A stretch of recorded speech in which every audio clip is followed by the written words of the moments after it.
میرے اعمال کی اصلاح کرم سے کر دے۔ الحمدللہ رب العالمین والصلاة والسلام علی سید المرسلین، اما بعد فاعوذ باللہ من الشیطان الرجیم، بسم اللہ الرحمن الرحیم۔ الصلاة والسلام علیک یا رسول اللہ وعلى آلك وأصحابك يا حبيب الله، الصلاة والسلام عليك يا نبي الله وعلى آلك وأصحابك يا نور الله۔ درود پاک پڑھنے کے بے شمار فضائل و برکات ہیں۔ درود پاک کب کب کہاں کہاں اور کیسے کیسے کام آتا ہے، سبحان اللہ۔ ایک ایسا وظیفہ ہے کہ جس کی جتنی فضیلت بیان کرے کم ہے، یعنی کون سی پرابلم ہے، کون سی مشکل ہے جس کا حل درود پاک میں نہیں ہے۔ اگر یہ کہے کہ ہر مصیبت کے تالے کی چابی درود پاک ہے تو یہ شاید غلط نہیں ہوگا۔ یقیناً بہت سارے لوگ یہاں بیٹھے ہیں، مہنگائی کا دور ہے، بعض اوقات قرضے کی ضرورت پڑ جاتی ہے۔ ایسا ہی ایک ماجرا تھا آج سے چند 100 سال پہلے۔ ایک دوست نے دوسرے دوست سے قرض لیا۔ جو میں واقعہ بیان کرنے جا رہا ہوں یہ درود پاک کی بڑی مشہور و معروف کتابوں میں بھی لکھا۔ مفتی امین صاحب رحمۃ اللہ تعالی نے اپنی کتاب آب کوثر میں بھی اس واقعے کو نقل فرمایا کہ ایک دوست نے اپنے دوسرے دوست سے 3000 دینار کا قرض لیا۔ 3000 دینار ایک اچھی رقم ہوتی ہے، یعنی سونے کی اشرفیاں۔ اور جناب ایک وقت طے ہو گیا کہ اتنے ٹائم کے بعد میں یہ قرض لوٹا دوں گا۔ وہ ٹائم آ گیا، دوست نے کہا بھائی میرے پیسے لوٹاؤ۔ تو اب اس دوست نے کہا کہ میرے پاس پیسے تو نہیں ہیں، میرا کاروبار بھی تباہ ہو گیا ہے، میں تمہیں پیسے نہیں دے سکتا۔ پہلے تو اس نے کافی کوشش کی، اس کو فالو اپ کیا، اس کو بار بار یاد دلایا۔ جب پیسے نہیں ملے تو اب اس دوست نے کیا کیا کہ عدالت میں چلا گیا۔ جج صاحب کو کہا کہ یہ میرا دوست ہے، مجھے پیسے لیے، پیسے ہی نہیں دیتا۔ جج صاحب نے اس کو بلا لیا اور پوچھا کہ بھائی تم نے پیسے دینے ہیں؟ کہاں پیسے تو دینے ہیں۔ پھر دیتے کیوں نہیں ہو؟ پیسے ہے ہی نہیں، کہاں سے دوں، سارا کاروبار تباہ ہو گیا، پیسے خرچ ہو گئے۔ جج صاحب نے کہا تمہارے پاس 30 دن ہیں، 30 دن میں اس کو پیسے لوٹا دو، اور اگر نہیں لوٹا سکے تو پھر میں تمہیں جیل میں ڈال دوں گا۔ اب پیسے تو تھے نہیں، کاروبار کولیپس ہو گیا تھا۔ یہ بندہ گھر آیا پریشان کہ اب کیا کروں گا، 30 دن میں اتنی بڑی رقم کا انتظام کیسے ہوگا۔ مگر اس بندے نے کتابوں میں لکھا ہے کہ شاید وہ حدیث سن رکھی تھی یا پڑھ رکھی تھی کہ حدیث پاک میں آتا ہے جس کا مضمون ہے کہ کوئی بندہ اگر مشکل میں ہو، پریشانی میں ہو، تو اس کو چاہیے مجھ پر درود پڑھے کہ جو درود پاک ہے وہ بندے کی مصیبتیں اور پریشانیوں کو لے جاتا ہے۔ اس نے کہا اور تو کوئی طریقہ ہے نہیں، پیسے تو ہے نہیں۔ صبح سے لے کر شام تک درود پڑھنے لگا۔ 27 دن گزر گئے، 28ویں رات آ گئی۔ خواب میں جب سویا تو کسی نے آواز لگائی کہ گھبراؤ مت، تمہارا قرضہ ادا ہو جائے گا، علی بن عیسیٰ وزیر کے پاس جاؤ، وہ تمہارا قرضہ ادا کر دے گا۔ صبح اٹھا، سوچنے لگا پتہ نہیں کس کی آواز تھی، کوئی اشارہ تو ملا ہے، مگر ایسے کیسے میں وزیر کے پاس چلا جاؤں۔ اگلا دن گزرا، پھر رات آئی۔ اب جو رات آئی تو نبی پاک علیہ الصلوۃ والسلام خواب میں تشریف لے آئے۔ نبی پاک علیہ الصلوۃ والسلام نے فرمایا گھبراؤ نہیں، علی بن عیسیٰ وزیر کے پاس جاؤ، وہ تمہیں تمہارا قرض ادا کر دے گا۔ صبح اٹھا تو بہت خوش، آقا نے زیارت کروائی، نبی پاک نے راستہ بھی بتا دیا۔ اب دن کون سا آ چکا ہے؟ 29واں دن آ گیا ہے، آخری دن ہے، اگلے دن کورٹ میں جانا ہے۔ اچانک خیال آیا میں وزیر کے پاس جاؤں گا، اور وزیر نے کہا میں کیسے مانوں تمہیں نبی پاک نے بھیجا ہے؟ کوئی ایویڈنس، کوئی نشانی ہے؟ کوئی بھی آ کے کہہ سکتا ہے مجھے نبی پاک علیہ الصلوۃ والسلام نے بھیجا ہے۔ اب اسی تذبذب میں، اسی ہیزیٹیشن میں یہ والا دن بھی گزر گیا، مگر درود پڑھتا رہا۔ رات پھر ہوئی تو نبی پاک علیہ الصلوۃ والسلام پھر خواب میں تشریف لائے۔ نبی پاک نے فرمایا علی بن عیسیٰ وزیر کے پاس جاؤ، تمہارا قرضہ ادا کرے گا۔ کہ حضور کیسے جاؤں؟ جاؤں گا اور اگر مجھے کوئی نشانی مانگی تو میں کیا نشانی بتاؤں گا؟ پیارے آقا علیہ الصلوۃ والسلام نے فرمایا اسے جا کر کہنا کہ تم 5000 بار روزانہ صبح فجر کی نماز کے بعد درود پاک پڑھتے ہو، یہ راز صرف تمہیں پتا ہے، تمہارے رب کو پتا ہے، اور کسی کو نہیں پتا. اور جب تک گنتی پوری نہیں ہوتی تم کسی سے بات بھی نہیں کرتے. بس اب صبح اٹھا تو دیوانہ جھوم رہا ہے، سیدھا پہنچ گیا وزیر کے پاس. یہی وہ دن ہے جس دن عدالت میں بھی جانا ہے، مگر صبح صبح پہنچ گیا وزیر کے پاس. وزیر اپنے درباریوں کے ساتھ، اپنے دوستوں کے ساتھ بیٹھا تھا. کہا پیغام دیجئے وزیر صاحب سے کہ مجھے آپ سے ملاقات کرنی ہے، بڑا امپورٹنٹ، بڑا اہم پیغام لایا ہوں. وزیر صاحب نے جب یہ سنا تو کہا پوچھو کس کا پیغام لایا ہو؟ باہر سے جواب دیا کہ میں نبی پاک علیہ الصلوۃ والسلام کا پیغام لایا ہوں. اب وزیر تھا تو عاشق رسول، فوراً اندر بلایا کہ فرمائیے کیا پیغام ہے؟ کہ نبی پاک علیہ الصلوۃ والسلام نے تمہارے پاس بھیجا ہے اور 3000 دینار مجھ پر قرضہ ہے، آپ میرا قرضہ ادا کر دیں. تو وزیر صاحب نے کہا بات تو بڑی زبردست ہے، لیکن اگر کوئی نشانی ہو میں کیسے مان لوں کہ آپ کو پیارے آقا علیہ الصلوۃ والسلام نے بھیجا ہے؟ کہا خالی ہاتھ نہیں بھیجا، آقا نے نشانی بھی بتائی ہے. کہا بتائیے نشانی کیا ہے؟ کہا نشانی یہ ہے کہ آپ روزانہ صبح فجر کی نماز کے بعد 5000 بار درود پاک پڑھتے ہیں، اور یہ راز صرف آپ کو معلوم ہے، آپ کے رب کو معلوم ہے. وزیر تو جھوم اٹھا نا، اس کے تو درود پاک مقبول ہو گئے. کہتا مرحبا یا رسول اللہ. اپنے کمرے میں گیا، واپس آیا، 3000 دینار نہیں، وہ 9000 دینار لے کر آیا. کہتے پہلے 3000 تو نبی پاک کا حکم، آقا کا حکم سر آنکھوں پر، لبیک یا رسول اللہ، یہ لیجئے. دوسرے 3000 آپ نے میرے گھر تک قدم رنجا فرمایا، اتنی پیاری خوشخبری سنائی، یہ اس کا تحفہ ہے. تیسرے 3000 لیجئے کہ آپ اپنے بچوں کے لیے اس سے کوئی کاروبار وغیرہ شروع کریں اور ایک وعدہ بھی کر کے جائیں. اب زندگی میں آپ کو جب بھی کوئی کام پڑے نا، آپ نے کہیں اور نہیں جانا، مجھے خدمت کا موقع دینا ہے. اللہ اکبر. یہ دیوانہ تو خوش. اب پہنچ گیا عدالت میں. اچھا وہاں عدالت میں سارے یہ سوچ رہے ہیں، ایوری بڈی ایکسپیکٹنگ کہ یہ تو آئے گا، آ کر کہے گا پیسے ویسے ہیں نہیں، جج صاحب نے اس کو جیل میں ڈالنا ہے. یہ تو گیا، جاتے ہی جج صاحب کے ہاتھ میں 3000 دینار رکھ دیے کہ جج صاحب یہ لیجئے، میری جو قرضہ تھا میرے دوست کو دے دیجئے. جج نے کہا ٹھہرو، یہ بتاؤ آئے کدھر سے پیسے؟ تم تو کہتے تھے کاروبار نہیں، تم تو کہتے تھے حالات خراب ہیں، کھانے کو پیسے نہیں، 3000 دینار لے کر آ گئے. اب اس دیوانے نے بھرے کوٹ میں، بھری عدالت میں گویا زبان حال سے یہ کہنا شروع کر دیا کہ اتنا دیا سرکار نے مجھ کو، اتنی میری اوقات نہیں، یہ تو کرم ہے ان کا، ورنہ مجھ میں تو ایسی بات نہیں. اس نے پورا واقعہ ہی سنا دیا عدالت میں. اچھا اس زمانے کے جج بھی کیسے ہوتے تھے؟ سنو، وہ جج صاحب اپنے سیٹ سے اٹھے، اپنے چیمبر میں، اپنے کمرے میں چلے گئے، عدالت لگی ہوئی ہے. تھوڑی دیر بعد آتے ہیں اور 3000 دینار جو ہے اس بندے کے ہاتھ میں دے کر کہتے ہیں کیا سارا ثواب علی بن عیسیٰ لے جائے گا؟ میں بھی تو نبی پاک کا امتی ہوں، تمہارا قرضہ میں ادا کرتا ہوں. اچھا اب یہ سارا ماجرا وہ دوست بھی دیکھ رہا ہے جس نے کیس کیا تھا. اس نے کہا جج صاحب ٹھہریے، ایسا کرم اس پر ہوا ہے، میں اس سے پیسے لے کر کیا کروں گا؟ قلم اور کاغذ لائیے، میں اپنا قرضہ ہی معاف کر دیتا ہوں. اچھا اب یہ عاشق رسول جج صاحب کو کہتا ہے جج صاحب ہوں تھوڑے پیسے تو واپس لے لو. اب اپنے پیسے تو اب واپس لے لو، میں نے کیا کرنا ہے، قرضہ ہی معاف ہو گیا. اور جج کہتا ہے بھائی اللہ کے رسول کے نام پر پیسے نکالے ہیں، اب یہ پیسے میں نے واپس نہیں لینے، یہ پیسے تم اپنے ساتھ ہی لے جاؤ. اب یہ دیوانہ جو ایک رات پہلے 1 روپیہ نہیں ہے، صبح اس کو اس بات کا خوف ہے کہ مجھے گرفتاری دینی ہے، اب 12000 دینار لے کر اپنے گھر کو واپس جا رہا ہے. تو یہ درود پاک ہے، یہ نبی پاک کی طرف لو لگانا ہے. بس نظر پڑنے کی دیر ہے، توجہ ہونے کی دیر ہے. وہ شاعر کہتے ہیں نا، یاد رکھو اگر اٹھ گئی ایک نظر، بس وہ نظر چاہیے. یاد رکھو اگر اٹھ گئی ایک نظر، جتنے خالی ہیں سب جام بھر جائیں گے. ہمیں وہ نظر درکار ہے. اور وہ نظر کیسے ہوگی؟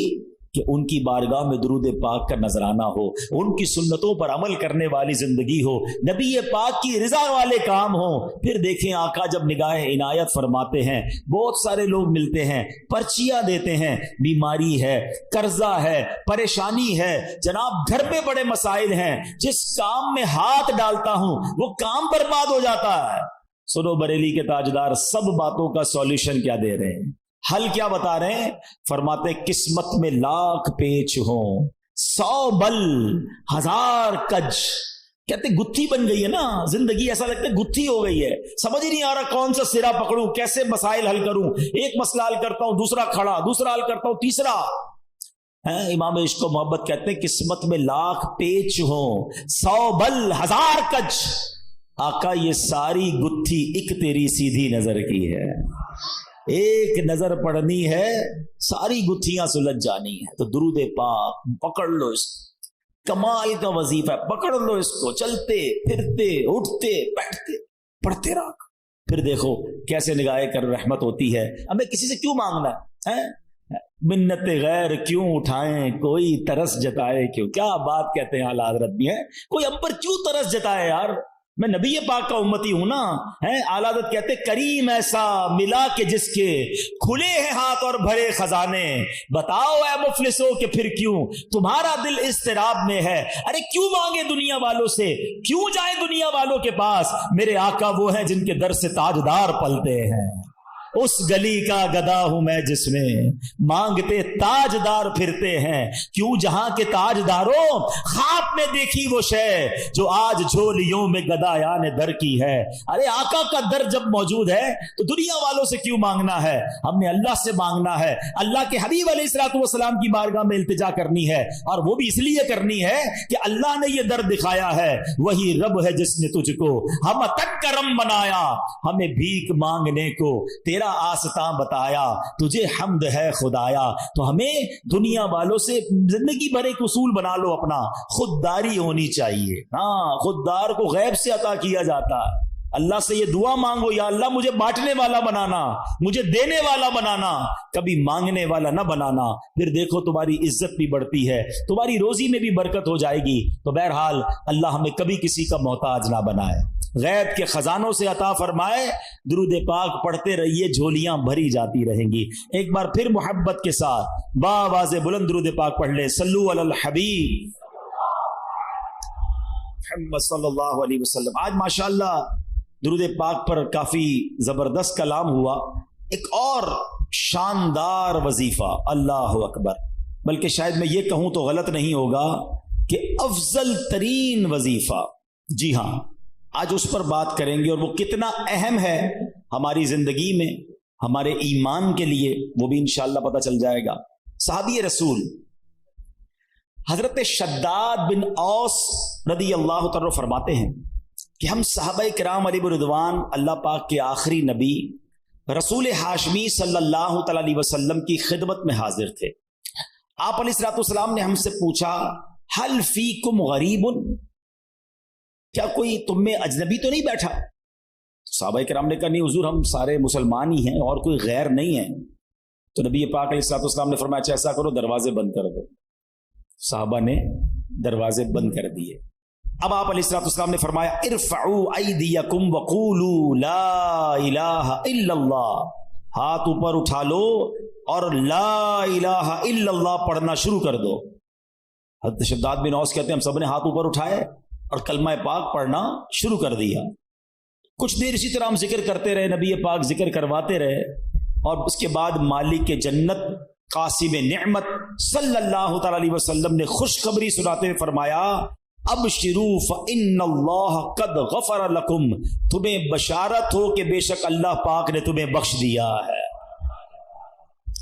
مزید آپ علیہ الصلوۃ والسلام نے یہ بھی فرمایا کہ الحمدللہ، اے اللہ پاک تو نے مجھے یہ پاکیزہ کلمہ دے کر بھیجا، اسے پڑھنے کا حکم دیا اور اس پر جنت کا وعدہ بھی فرمایا، بے شک تو اپنے وعدے کے خلاف نہیں کرتا۔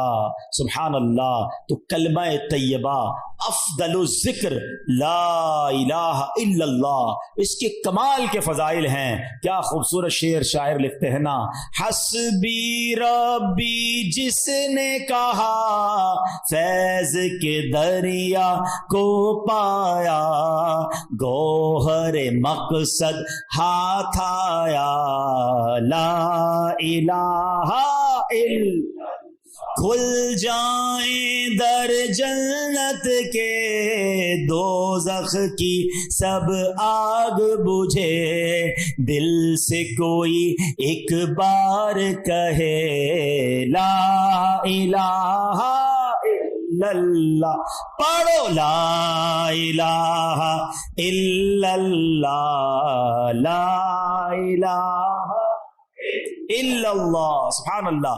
کلمہ طیبہ کے بہت فضائل ہیں، یاد رہے یہ افضل ترین ذکر بھی ہے، بہترین وظیفہ بھی ہے۔ یہی کلمہ پڑھ کر غیر مسلم مسلمان ہوتا ہے، یہی مبارک کلمہ سچے دل سے پڑھنے کی برکت سے غیر مسلم کے سب گناہ دھل جاتے ہیں اور وہ جنت کا حقدار بن جاتا ہے۔ حلیت الاولیاء میں ہے، دو عالم کے مالک و مختار مکی مدنی سرکار صلی اللہ تعالی علیہ وسلم نے فرمایا، اللہ پاک ارشاد فرماتا ہے، بے شک میں ہی اللہ ہوں، میرے سوا کوئی عبادت کے لائق نہیں، پس اے لوگوں میری ہی عبادت کرو۔ تم میں سے جو کوئی میری بارگاہ میں سچے دل سے لا الہ الا اللہ کی گواہی کے ساتھ آئے گا وہ میری پناہ میں داخل ہوگا، اور جو میری پناہ میں داخل ہوا وہ میرے عذاب سے محفوظ ہو گیا۔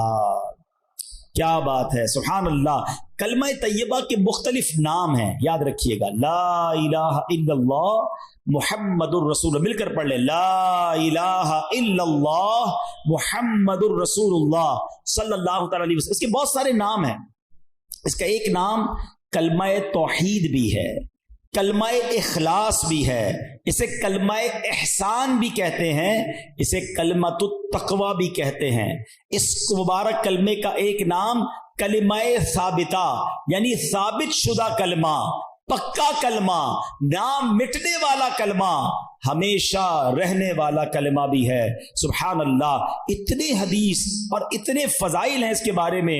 صحابی رسول حضرت ابو ہریرہ رضی اللہ تعالیٰ عنہ فرماتے ہیں، میں نے اللہ پاک کے آخری نبی رسول ہاشمی صلی اللہ تعالیٰ علیہ وسلم کی خدمت میں عرض کی، یہ بخاری شریف کی حدیث ہے کہ یا رسول اللہ صلی اللہ تعالیٰ علیہ وسلم، قیامت کے دن آپ کی شفاعت سے حصہ پانے والے خوش نصیب لوگ کون ہوں گے؟ فرمایا، اے ابو ہریرہ، میرا گمان یہی تھا کہ تم سے پہلے مجھ سے کوئی یہ بات نہیں پوچھے گا۔ نبی پاک کو یہ بھی پتا تھا سوال کون پوچھے گا مجھ سے۔ فرمایا کیونکہ میں حدیث سننے کے معاملے میں تمہاری حرص کو جانتا ہوں۔ پھر فرمایا، اے ابو ہریرہ، قیامت کے دن میری شفاعت پانے والا خوش نصیب وہ ہوگا جو سچے دل سے لا الہ الا اللہ کہے گا۔ ایک بار پھر پڑھ لیں، لا الہ الا اللہ محمد الرسول اللہ صلی اللہ تعالی علیہ وسلم۔ حضرت عثمان بن مالک رضی اللہ تعالیٰ سے روایت ہے، رسول رحمت شفیع امت صلی اللہ تعالی علیہ وسلم نے فرمایا، جو بندہ صرف اور صرف اللہ پاک کی رضا کی خاطر لا الہ الا اللہ کہے، بے شک اللہ پاک اس پر دوزخ حرام فرما دیتا ہے۔ ایک بار پھر پڑھ لیں، لا الہ الا اللہ محمد الرسول اللہ صلی اللہ تعالی علیہ وسلم۔ اللہ پاک کے آخری نبی رسول ہاشمی صلی اللہ تعالی علیہ وسلم نے فرمایا، من مات وہو یعلم انہ لا الہ الا اللہ دخل الجنہ، یعنی جو اس حال میں مرا کہ وہ جانتا ہے اللہ پاک کے سوا کوئی عبادت کے لائق نہیں تو وہ جنت میں داخل ہوگا۔ ایک حدیث پاک میں ہے، پیارے آقا مکی مدنی مصطفیٰ صلی اللہ علیہ وسلم نے فرمایا، ثمن الجنتی لا الہ الا اللہ۔ بڑی پیاری حدیث ہے، اتنی مختصر ہے مگر کیا پیاری بات فرما دی۔ آپ کہیں جناب مجھے ڈیفنس میں بنگلہ چاہیے، آپ اگلا سوال ہوگا کتنے کا ہے، قیمت کیا ہے، پرائس کیا ہے، مجھے فلاں والا نیا موبائل چاہیے، ہاں مجھے بھی چاہیے، قیمت تو بتاؤ۔ اچھا جناب فلاں قسم کی گاڑی چاہیے، مگر یہ تو بتاؤ کتنے کی ہے، جیب میں پیسے ہوں گے تو لوں گا نا۔ اب اگر آپ سے کوئی کہے کہ جنت کی قیمت کیا ہے، جنت کا سمن کیا ہے، جنت کا داخلہ کیسے ملے گا، آئے ہائے، نبی پاک نے ایک لائن میں جنت کی قیمت بیان فرما دی۔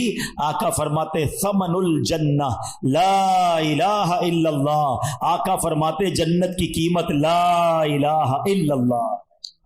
پھر پڑھ لو لا الہ الا اللہ محمد الرسول اللہ صلی اللہ علیہ وسلم. ایک اور روایت میں ہے رسول اکرم نور مجسم صلی اللہ تعالی علیہ وسلم نے فرمایا مفاتیح الجنتی شہادت لا الہ الا اللہ، جنت کی چابیاں لا الہ الا اللہ کی گواہی دینا ہے. اللہ اکبر سبحان اللہ، یہ ہے کلمہ طیبہ، یہ ہے سبحان اللہ کلمہ طیبہ کی برکتیں. سبحان اللہ. اب ایک عجیب سا واقعہ آپ کو سناتا ہوں، اور واقعہ ہے حضرت بایزید بسطامی کا.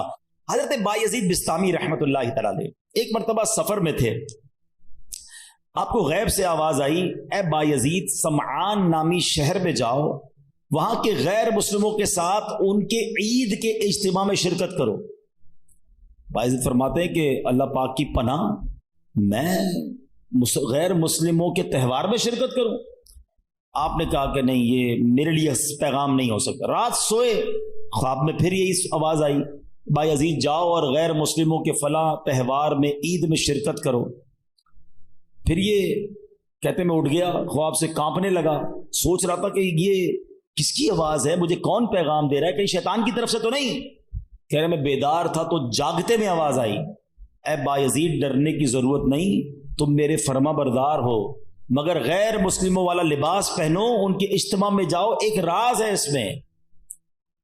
اب حضرت بایزید اللہ کے برگزیدہ بندوں میں سے اب سمجھ گئے کہ یہ شیطان کی طرف سے آواز نہیں ہے، یہ رحمان کی طرف سے پیغام ہے. آپ نے لباس پہنا اور آپ چلے گئے غیر مسلموں کے تہوار میں. اب سارے بہت بڑا میدان، بہت بڑا میلہ، سب لوگ اپنے سب سے بڑے عالم کے انتظار میں بیٹھے ہیں. کچھ دیر بعد ان کا عالم آیا، سب لوگ بیٹھ گئے، اس نے تقریر کرنی تھی، مگر جیسی وہ عالم تقریر کرنے کھڑا ہوا نا، وہ کپ کپانے لگا، وہ لرزنے لگا، اور وہ کہتا ہے کہ لوگوں نے کہا اے سردار آپ تقریر شروع کیجئے. تو کہتا ہے کہ تو ہمارے اجتماع میں ایک محمدی بیٹھا ہے، ایک اللہ کے آخری نبی کا امتی بیٹھا ہے، اور وہ تمہارے دین کا امتحان لینے آیا ہوا ہے، اس لیے میری آواز ہی نہیں نکل رہی ہے. پھر اس نے بلند آواز سے کہا اے محمدی، اے اللہ کے آخری نبی کے امتی کھڑے ہو جاؤ. حضرت بایزید بسطامی کھڑے ہو گئے. تو اس عالم کہتا میں تم سے کچھ سوال کروں گا، تم نے جواب دیا تو اس کے بعد ہم ساری باتیں تمہاری مانیں گے، اور اگر تم جواب نہ دے سکے تو ہم تمہیں قتل کر دیں گے. حضرت بایزید بسطامی تو ولیوں کے سردار تھے. آپ نے کہا پوچھو جو پوچھنا ہے. اس غیر مسلم نے بھرے مجمع میں 61 سوال کیے، 61 کوسچن کیے حضرت بایزید بسطامی سے. حضرت بایزید بسطامی نے سب کے سب ٹھیک جواب ارشاد فرما دیے. حضرت بایزید بسطامی نے اسے سوال کیا تم نے کر لیے سوال، اب میں سوال کرتا ہوں، بتاؤ آسمانوں اور جنت کی چابی کیا ہے؟ تو جو غیر مسلموں کا عالم تھا نا، وہ کہتا ہے آسمانوں اور جنت کی چابی کلمہ طیبہ لا الہ الا اللہ محمد الرسول اللہ ہے. اللہ پاک نے اس کی زبان پر حق جاری کر دیا. اب اپنے اتنے بڑے عالم کی آواز سن کر، اس کا جواب سن کر، اس میدان میں ہزاروں غیر مسلم تھے، سب کے سب کلمہ پڑھ کر مسلمان ہو. اللہ اکبر یا رسول یا جاری رہے گا فیضان کلمہ طیبہ. اچھا اب یہاں بڑی خوبصورت بات علماء نے لکھی کہ کلمہ طیبہ کے فضائل تو بہت سارے، لیکن اس کے تقاضے پورے کرنا بھی ضروری ہے. فرمایا کہ حضرت زید بن ارقم رضی اللہ عنہ سے روایت ہے، رسول ذیشان مکی مدنی سلطان علیہ الصلوۃ والسلام نے فرمایا جس نے اخلاص کے ساتھ لا الہ الا اللہ کہا وہ جنت میں داخل ہوگا. صحابہ کرام نے عرض کی یا رسول اللہ صلی اللہ علیہ وسلم کلمہ طیبہ کا اخلاص کیا ہے؟ فرمایا یہ کہ بندہ اللہ پاک کی حرام کردہ چیزوں سے بچتا رہے. اب ایسا نہیں صرف لا الہ الا اللہ پڑھتا رہے بھائی جنت میں چلے جائیں گے. ایک مرتبہ وہاب بن منبہ رحمۃ اللہ تعالی کی خدمت میں عرض کیا گیا کیا کلمہ طیبہ جنت کی چابی نہیں ہے؟ فرمایا کیوں نہیں ہے، بالکل ہے، لیکن ہر چابی کے دندانے ہوتے ہیں نا. اگر تم ان دندانوں کے بغیر تالا کھولنا چاہو گے تو تالا نہیں کھلے گا. سبحان اللہ، کتنی پیاری مثال دے دی کہ کلمہ طیبہ جنت کی چابی ہے، مگر اس کے دندانے کیا ہیں؟ نماز ہے، روزہ ہے، حج ہے، زکوٰۃ ہے، جو فرائض ہیں وہ اس کے تالے کی چابی کے دندانے ہیں۔ تو گویا کلمہ بھی پڑھنا ہے، نماز بھی پڑھنی ہے، روزے بھی رکھنے ہیں، فرض ہو جائے تو حج بھی کرنا ہے۔ چلو حج کے بارے میں بھی تھوڑی سی بات کر لوں۔ بڑی تعداد میں وہ لوگ ہیں جن پر حج فرض ہو جاتا ہے مگر وہ حج نہیں کرتے۔ اس کو آسان نہ سمجھنا، جس طرح نماز فرض ہے نا، جس طرح روزہ فرض ہے۔ آپ کو پتہ ہے اسلام کے 5 پلر بچپن سے پڑھ رہے ہیں، 5 ارکان اسلام، اسکول میں تھے جب سے، مدرسے میں جب سے پڑھے، سب نے پڑھے ہوں گے۔ کون کون سے ہیں؟ نماز، روزہ، حج، زکوٰۃ اور توحید کا اقرار، کلمہ پاک پڑھنا۔ تو اب کلمہ تو پڑھ لیا، اچھا نماز کو اب بھی لوگ پکا فرض سمجھتے ہیں، بعض لوگ زکوٰۃ اور حج کو اتنی اہمیت نہیں دیتے، یہ بھی پلر ہے اسلام کا۔ اور حج نہ کرنا، اب میں جو حدیث سنانے جا رہا ہوں نا وہ بڑی ہلا دینے والی ہے۔ حدیث پاک کا مضمون ہے، نبی پاک فرماتے ہیں جو کوئی شخص استطاعت کے باوجود، یعنی طاقت رکھتا ہے، پیسے بھی ہیں، گھر والوں کو بھی نان نفقہ دے سکتا ہے، ایسی صحت بھی ہے کہ حج کر سکے، استطاعت کے باوجود حج نہ کرے، آقا فرماتے مجھے کوئی پرواہ نہیں وہ عیسائی ہو کر مرے یا یہودی ہو کر مرے۔ یعنی معاذ اللہ اس کے ایمان پر خاتمہ نہ ہونے کا خوف ہے۔ لوگ کہتے ہیں یار بس حج کرنا ہے تو وہ ذرا بچی کی شادی کر لوں پھر کر لوں گا، وہ ذرا کاروبار سیٹ کر لوں پھر کر لوں گا، آج کل بڑی گرمی ہے، حج ذرا ٹھنڈ میں آئے نا پھر کر لوں گا۔ اور اللہ کے بندوں ہمیں نہیں پتا ہم زندہ رہیں گے نہیں رہیں گے اگلے حج تک۔ کئی لوگ پچھلے حج میں ہمارے ساتھ تھے، اس بار نہیں ہیں۔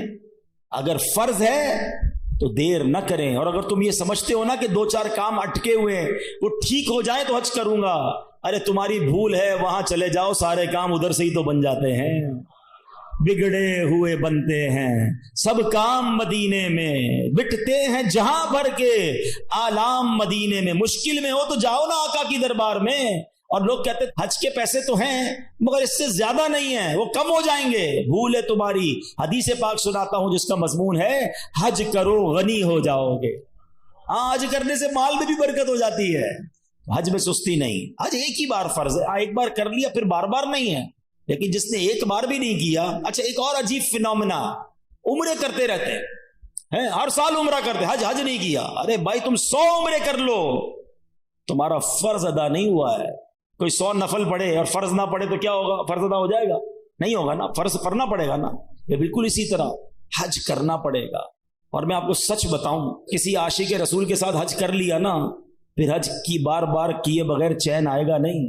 حج کا مزہ بھی اور ہے، حج کا لطف ہی اور ہے، عرفات کا میدان، مزدلفہ کی راتیں، مینا کی بہاریں۔ آؤ اللہ سے دعا کرتے ہیں اللہ کلمہ پاک کی برکت سے اسی سال ہم سب کو حج نصیب فرما دے۔ اے اللہ تیرے خزانوں میں کمی نہیں، ہمیں اسی سال تیرے گھر آ کر لبیک پڑھنا بھی نصیب فرما دے۔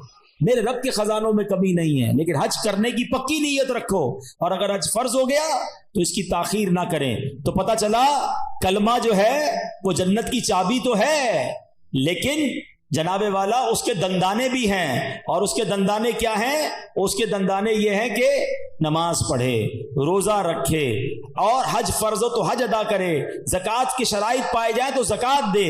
پھر دیکھیں انشاءاللہ یہ جنت کی چابی کیسے کام کرتی ہے۔ حضرت نوح علیہ السلام نے ایک بار اپنے بیٹے کو کمال کی نصیحت فرمائی۔ حضرت نوح علیہ السلام کا آخری وقت آ گیا، آپ نے اپنے بیٹے کو نصیحت کرتے ہوئے فرمایا بیٹا میں تمہیں 2 باتوں کا حکم دیتا ہوں اور 2 باتوں سے منع کروں گا۔ بیٹا میں تمہیں حکم دیتا ہوں کہ کلمہ طیبہ لا الہ الا اللہ کی کثرت کرتے رہو۔ بے شک اگر ترازو کے ایک پلڑے میں 7 آسمانوں اور 7 زمینیں رکھ دی جائیں، دوسرے ایک پلڑے میں کلمہ طیبہ رکھ دیا جائے تو 7 آسمانوں اور 7 زمینیں کا جو وزن ہے اس کے مقابلے میں کلمہ طیبہ کا وزن بڑھ جائے گا۔ دوسری نصیحت فرمائی بیٹا سبحان اللہ و بحمدہ کی کثرت کیا کرو، بے شک یہ ہر چیز کی تسبیح ہے، اس کی برکت سے مخلوق کو روزی دی جاتی ہے۔ دوسرا وظیفہ کیا مل گیا؟ سبحان اللہ و بحمدہ، سبحان اللہ و بحمدہ، سبحان اللہ و بحمدہ۔ روزی میں کمال کا وظیفہ ہے، جس کی روزی میں پرابلم ہو روز صبح کم از کم 112 بار پڑھ لیا کرو۔ اب آئیے فرماتے بیٹا میں تمہیں مزید 2 نصیحتیں کرتا ہوں، شرک اور تکبر سے بچتے رہنا۔ تو یہ دو باتیں پازیٹو جو کرنے والی ہیں، دو باتیں جن سے بچنا ہے، اس کو پکڑ لیجئے، کلمہ پاک اور سبحان اللہ و بحمدہ کا ذکر کرنا ہے، اور شرک اور تکبر سے بچنا ہے۔ یہ حضرت نوح علیہ السلام کی سبحان اللہ وصیت بھی ہے اور شاندار نصیحت بھی ہے۔ اور سبحان اللہ کلمہ پاک کی ایک اور فضیلت سنیں، حضرت عبداللہ ابن عباس فرماتے ہیں دن اور رات میں کل 24 گھنٹے ہیں، اور کلمہ طیبہ کے حروف بھی 24 ہی ہیں۔ جو ایک بار کلمہ طیبہ پڑھتا ہے اس کا ہر حرف 1 گھنٹے کے گناہوں کا کفارہ بن جاتا ہے۔ بس جب بندہ ہر روز 1 مرتبہ کلمہ طیبہ پڑھے اس پر کوئی گناہ باقی نہیں رہتا۔ اب سوچو جو دن میں کئی بار کلمہ پاک پڑھتا ہے اس پر کتنا اجر و ثواب ملتا ہوگا۔ تو یہ ذکر جو ہے اپنی زندگی میں شامل کر لیجئے۔ نبی پاک علیہ السلام نے فرمایا قیامت کے دن اللہ پاک فرشتوں سے فرمائے گا کلمہ طیبہ پڑھنے والوں کو میرے قریب کر دو اور میرے عرش کے سائے میں جگہ دو، بے شک میں ان سے محبت کرتا ہوں۔ اللہ کا محبوب بننا ہے تو کلمہ پاک کا ورد کیجئے۔ اللہ اکبر۔ میں نے ایک شروع میں بات کہی تھی کہ افضل الذکر کیا ہے، اب حدیث سن لو۔ احمد مجتبی رسول خدا صلی اللہ تعالی علیہ وسلم نے فرمایا افضل الذکر لا الہ الا اللہ و افضل الدعاء الحمدللہ۔ آقا فرماتے ہیں افضل ذکر ہے لا الہ الا اللہ اور افضل دعا ہے الحمدللہ۔ تو سبحان اللہ کلمہ پاک بھی پڑھنا ہے اور بات بات پر اللہ کا شکر بھی ادا کرنا ہے۔ بہرحال میرے پیارے اسلامی بھائیوں، اب ایک اور اہم بات سبحان اللہ کہ ہمیں جب آخری وقت کسی کا آ جائے نا، کسی مردے کا، کسی شخص کا آخری وقت، انتقال کا وقت قریب آ جائے تو اس وقت اس کے پاس جا کر کلمہ پاک کی تلقین کرنی چاہیے، کلمہ سکھانا چاہیے۔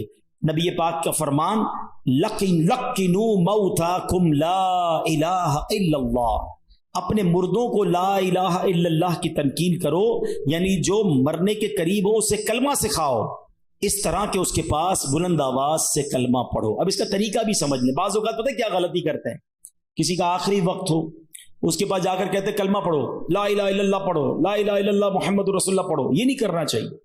یہ بڑی اہم بات بتانے جا رہا ہوں۔ جو سکرات کا وقت ہوتا ہے نا، بڑی تکلیف میں ہوتا ہے بندہ، اس کو بڑی مشکل ہو رہی ہوتی ہے، خدا نہ خواستہ اس تکلیف میں اگر اب اس نے یہ کہہ دیا نا میں نہیں پڑھتا، میں کلمہ نہیں پڑھتا، تو کہیں ایسا نہ ہو اس کا خاتمہ برا ہو جائے۔ ہمیں کرنا پتہ ہے کیا، میں یہ نہیں کہتا کہ جو یہ کہہ دے میں نہیں پڑھتا اس کا خاتمہ برا ہوا، لیکن آپ کے دل میں تو بات رہ جائے گی نا یار اس نے منع کر دیا تھا کلمہ پڑھنے سے، تو یہ بات نہ کریں۔ بلکہ طریقہ صدر الشریعہ مفتی امجد علی اعظمی نے بہار شریعت میں لکھا، نزا کی حالت میں جب تک روح گلے کو نہ آئی ہو مرنے والے کو تلقین کریں۔ کس طرح کریں؟ اس کے پاس جائیں اور بلند آواز سے خود کلمہ پڑھنا شروع کر دیں، اشہد ان لا الہ الا اللہ واشہد ان محمد رسول اللہ، پڑھتے رہیں۔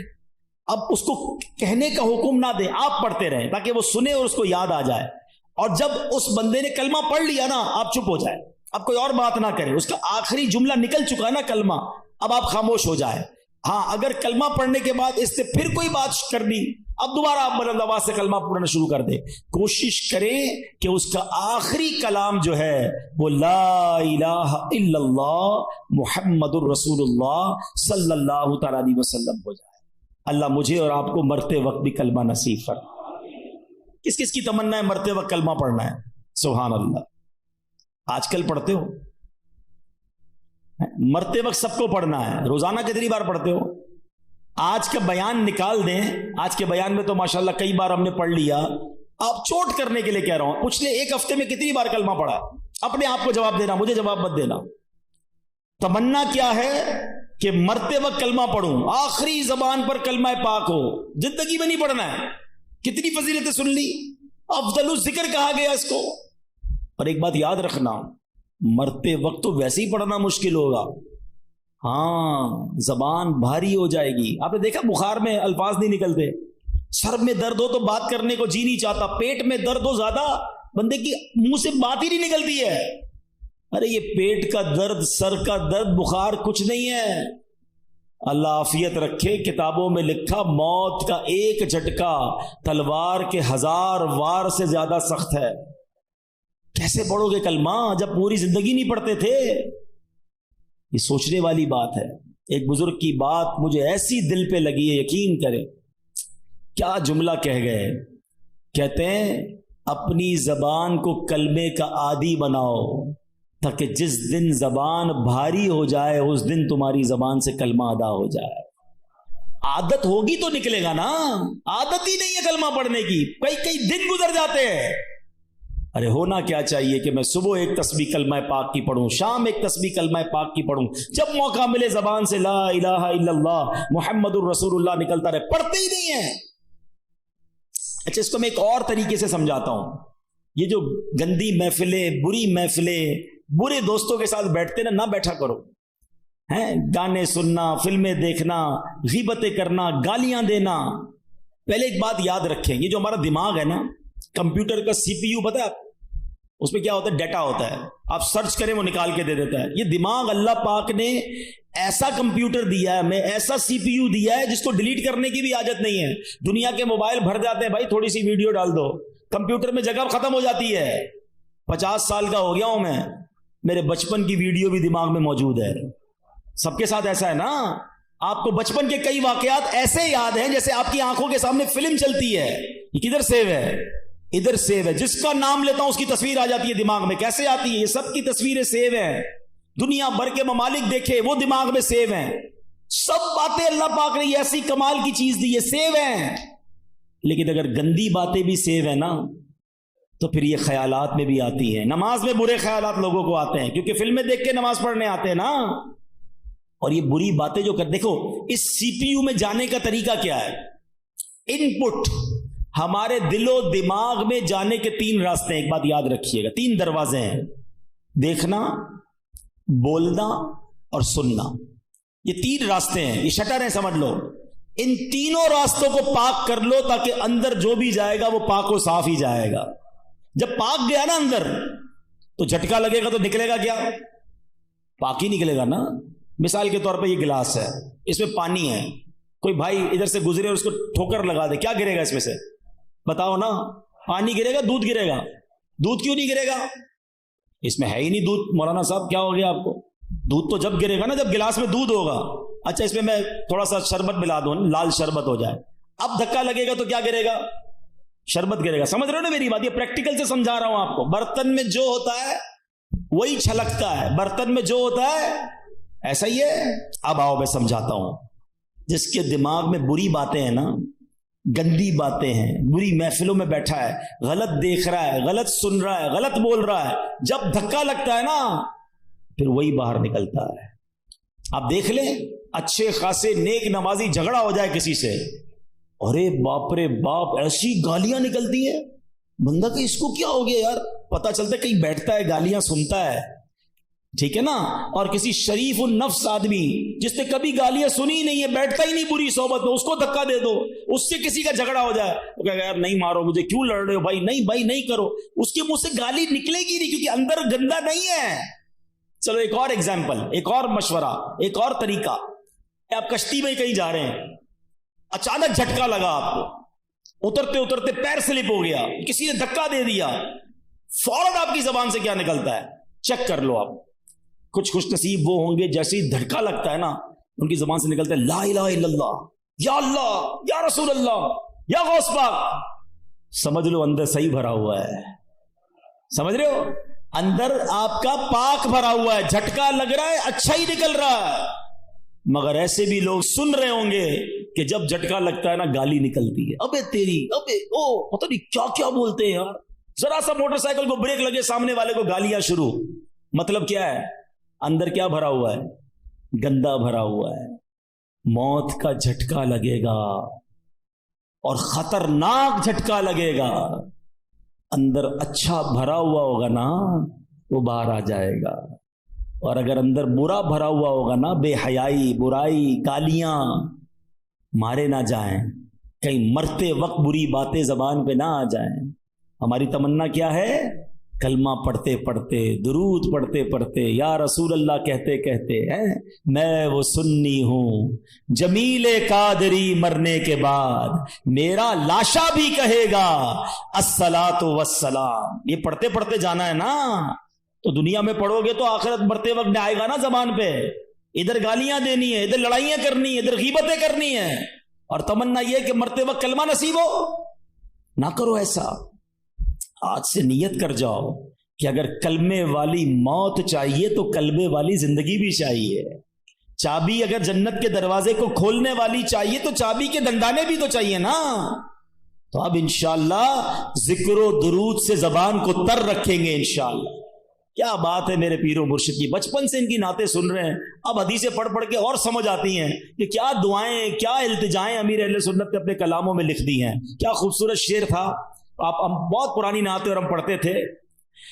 ذکر و درود ہر گھڑی ورد زباں رہے، ورد زباں رہے، میری فضول گوئی کی عادت نکال دو، میری فضول گوئی کی عادت نکال دو. تو اب نیت کرتے ہیں انشاءاللہ روزانہ کم از کم 313 بار درود پاک اور 200 بار کلمہ پاک پڑھیں گے انشاءاللہ. اچھا کلمہ پاک میں ایک ہدف بتاتا ہوں آپ کو. اچھا وہ کوشش کریں، 1 مہینے کا ٹارگٹ دے رہا ہوں آپ کو. اللہ کرے کہ مجھے اور آپ کو اس بار حج کی سعادت مل جائے تو ادھر کر لیں گے انشاءاللہ. ادھر نہیں جا سکے تو ادھر کر لیں گے. اب وہ وظیفہ ایسا ہے آپ کا ایمان تازہ ہو جائے گا. بس یہ میرا بیان میں اب اینڈ کر رہا ہوں، لیکن یہ وظیفہ سبحان اللہ حدیث سے سن لو.